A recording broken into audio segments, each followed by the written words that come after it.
Over the last 6 months, CBS News has spoken with multiple veterans who were kicked out of the military and denied honorable discharges because of their sexual orientation.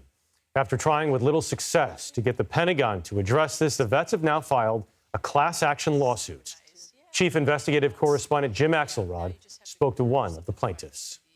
24-year-old you. Correct. Do you remember what she's thinking?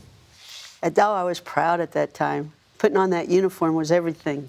When Cheryl Farrell joined the Navy in 1985, she thought she'd found a career. You wanted to do 20 years. That was my plan. You didn't even do 10 months. No, sir, I wasn't allowed to. She says a casual conversation about gay clubs with a bunkmate landed her in front of naval investigators. Her military career was over a few months later. She was stunned to read her DD-214, her discharge document. Other than honorable due to homosexuality, it hurt. Because my country's telling me I'm not good enough to serve because of who I love. Not because of anything else, just because of who I love. Farrell is part of a group of veterans now suing the Defense Department to get their discharges changed and gain access to benefits like VA loans, tuition assistance, and federal jobs. This case is not about damages. This case is about simply changing that piece of paper. Jocelyn Larkin is one of the lawyers representing Farrell and others in a class action lawsuit against the Pentagon. Every time they have to show that document, they are essentially outed involuntarily. I mean, imagine if it was on your driver's license. It's ridiculous. The suit calls the existing process of trying to change a vet's DD-214 inadequate, opaque, and often requires veterans to hire a lawyer. It would take a lot less effort to change these documents than it did to hound them out and take away their dreams.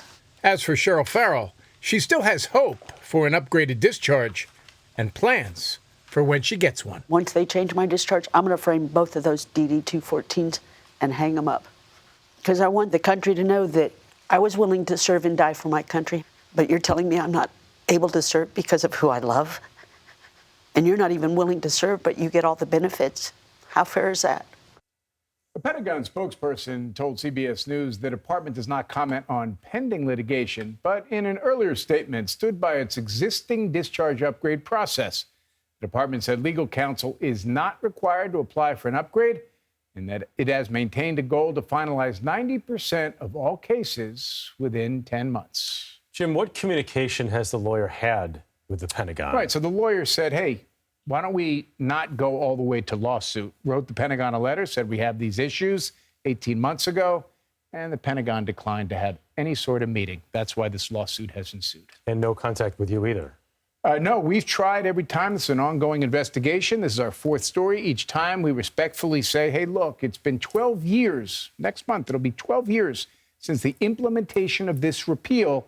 Pentagon refuses to sit down with us and talk about any of this. Right. You've also reported on two veterans who were criminally charged because of their sexuality. Has the status of their efforts to have their records cleared changed at all? No, and this is instructive. In one case, one of the gentlemen said, nothing's going to happen here. I know nothing's going to happen. He was actually told his best hope was to seek a presidential pardon.